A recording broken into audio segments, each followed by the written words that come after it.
বিসমিল্লাহির রহমানির রহিম। Solution by Ripon স্যারের পক্ষ থেকে নতুন আরেকটি ভিডিওতে তোমাদের স্বাগত। ধারাবাহিক সমাধানে আজকে আমরা অষ্টম শ্রেণী 2.1 এর 4 নং প্রশ্নের সমাধান করব।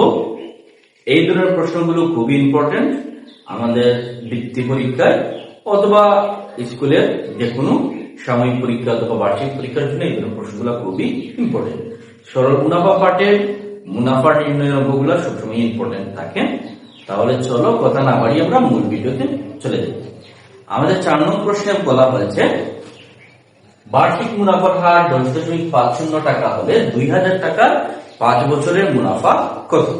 তাহলে এখানে আমাদের তিনটি তথ্য দেওয়া আছে। একটি বার্ষিক শতকরা মুনাফার হার 10.50 টাকা, আরেকটি 2000, আরেকটি হলো 5 বছর। তাহলে সরল মুনাফার যখন আমরা অঙ্ক করব আমাদের একটি সূত্র খুব ভালোভাবে মনে রাখতে হবে। সরল মুনাফার ক্ষেত্রে মূলত আমাদের শুধুমাত্র দুইটি সূত্রই আছে এই সম্পূর্ণ পাঠের মধ্যে। একটি হলো সরল মুনাফা I equal to P N R, আরেকটি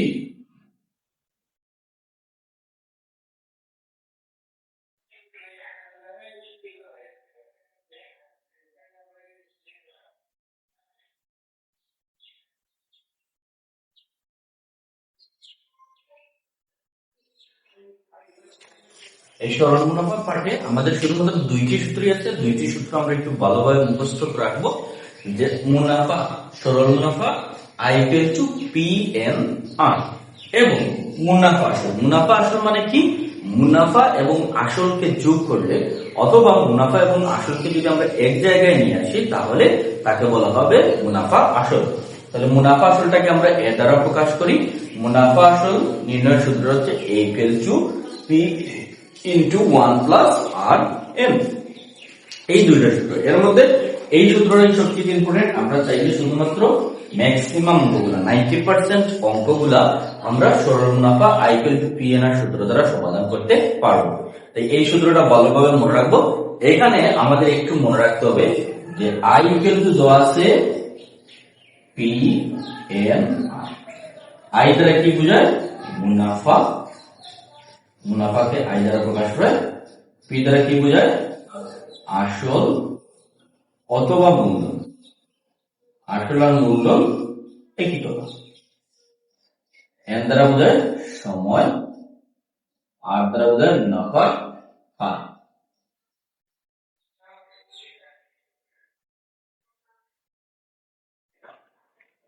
তাহলে মুনাফা, মুনাফা মানে তোমরা বুঝি যে আমরা কোনো একটা জিনিস ব্যবসা করলাম, ব্যবসা করার পর টোটাল কত টাকা লাভ হলো ওইটাকে আমরা মুনাফা বলি। আসল যে টাকা থেকে আমরা মুনাফা পাই তাকে বলা হয় আসল। যে টাকা দিয়ে আমরা ব্যবসা শুরু করলাম, আমরা পুঁজি বলতে পারি যে আমরা ব্যবসা পুঁজি ছাড়া তো ব্যবসা হয় না, তাহলে আমরা পুঁজি বলতে পারি। তাহলে আসলটা হলো যে টাকা থেকে আমরা মুনাফা পেয়ে থাকি সেটাকে আসল বলে। সময়দার পুঁজি আর মুনাফার হার, এই মুনাফার হারটা বুঝতে হবে। মুনাফার হারটা কি? যে আমি যত টাকা দিয়ে ব্যবসাটা শুরু করি বা আমার যত টাকাই পুঁজি হিসাবে, আসল হিসাবে, মূলধন হিসাবে ব্যবহার করি না কেন, আমি 100 টাকায় কি পরিমাণ লাভ করব বা কি পরিমাণ মুনাফা অর্জন করব এটাকে বলা হয় মুনাফার হার। মুনাফার হার মানে কত টাকার হিসাব? 100 টাকার হিসাব। আমি 1 কোটি টাকার ব্যবসা করতে পারি কিন্তু আমি 100 টাকায় কয় টাকা মুনাফা করব। 100 কোটি টাকায় তো অধিক টাকা অবশ্যই মুনাফা করবো, কিন্তু হিসাবটা আসবে 100 টাকায় যদি আমি 5 টাকা মুনাফা করি তাহলে 100 কোটি টাকায় কত টাকা মুনাফা করবো। মুনাফার হার বলতে বুঝে 100 টাকায় কত টাকা মুনাফা হয়। তাই যখনই আমরা মুনাফার হার থাকবে তখন আমরা শতকরা হিসাবটা আসবে। এবং আমাদের প্রশ্নের মধ্যে যে মানের সাথে শতকরা শব্দটা থাকবে, বার্ষিক মুনাফার হার, তিনটা জিনিস দ্বারা আমরা এটা মুনাফার হারটা বুঝতে পারবো যে এইটা মুনাফার হার দেওয়া আছে। প্রথম শতকরা শব্দটা থাকবে অথবা হার শব্দটা থাকবে, এই মুনাফার হার বা হার শব্দটা থাকবে। এবং আরেকটা জিনিস হচ্ছে পার্সেন্ট দেওয়া থাকবে, মুনাফার হারের সাথে পার্সেন্ট দেওয়া থাকে। এই তিনটা জিনিস দ্বারা আমরা বুঝবো যে আমাদের প্রশ্নের দেওয়া আছে উত্তরের মধ্যে এই তথ্যটা মুনাফার হার। প্রথমটা হচ্ছে তার সাথে শতকরা শব্দটা যুক্ত থাকবে অথবা হার, মুনাফার হার থাকবে এবং শতকরা নাই, মুনাফার হার দেওয়া নাই, কিন্তু তার সাথে পার্সেন্ট আছে। পার্সেন্ট থাকলেই বুঝতে হবে এটা কি দেওয়া আছে, মুনাফার হার দেওয়া আছে। তাহলে এই জায়গায় আমাদের বলা হয়েছে বার্ষিক মুনাফার হার 10.50 টাকা। তার মানে আমাদের বার্ষিক মুনাফার হার দেওয়া আছে 10.50 টাকা সময় 5 বছর, এবং 2000 টাকায় কত টাকা মুনাফা হবে। তাহলে যে পরিমাণ টাকা থেকে আমরা মুনাফা পাই তাকে বলা হয় আসল। তাহলে এখানে আমাদের আসল দেওয়া আছে, সময় দেওয়া আছে, মুনাফার হার দেওয়া আছে, আমাদের মুনাফাটা নির্ণয় করতে হবে। তাহলে সমাধানে যাই।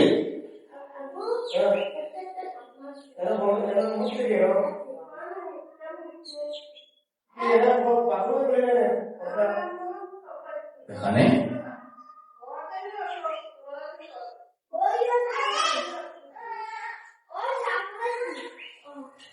মুনাফার হার কি দ্বারা প্রকাশ করে, আর দ্বারা। মুনাফার হার আর সমান হলো 10.50%। প্রশ্ন আসতে পারে স্যার প্রশ্ন তো পার্সেন্ট দেওয়া নাই, কিন্তু আমরা এটা মনে রাখবো যখনই আমরা মুনাফার হারের মানটা বসাবো মুনাফার হারের সাথে মাসিক পার্সেন্ট থাকবে। এমনকি আমাদের প্রশ্নে যদি কখনো মুনাফার হার নির্ণয় করার কথা বলা হয় তাহলে আমাদের পার্সেন্ট নিয়ে আসতে হবে। পার্সেন্ট কিভাবে নিয়ে আসবো, 100 দ্বারা গুণ করলে যে কোনো সংখ্যার সাথে পার্সেন্ট চলে আসে। আবার ঠিক তার বিপরীত 100 দ্বারা যদি আমরা ভাগ করি তাহলে পার্সেন্টটা চলে যায়। পার্সেন্ট নিয়ে আসতে হলে 100 দ্বারা গুণ করতে হবে, পার্সেন্ট বাদ দিতে হলে 100 দ্বারা ভাগ করতে হবে। তাহলে আমাদের যে মুনাফার হারটা দেওয়া আছে 10.50%, এইখান থেকে আমাদের পার্সেন্টটা সরাতে হবে। আর পার্সেন্ট সরাইতে হলে কি করতে হবে, 100 দ্বারা ভাগ করতে হবে। 10.5 ভাগ 100, তাহলে এটা কত হবে, 0.105। তাহলে এরপর কি দেওয়া আছে, আসল p সমান কত, 2000,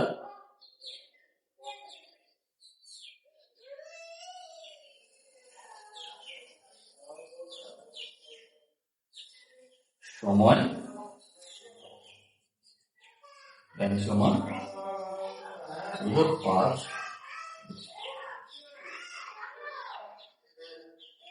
তাহলে আমরা জানি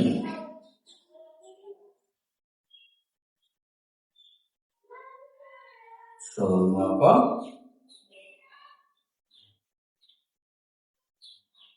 I into PN। তাহলে P এর মান কত, 2000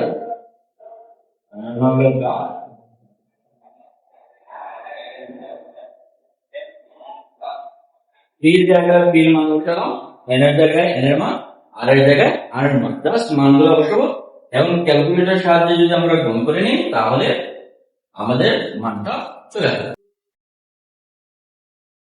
তাহলে ক্যালকুলেটর দ্বারা যদি আমরা গুণ করি এটা আসবে 1000 মুনাফা I into 1050।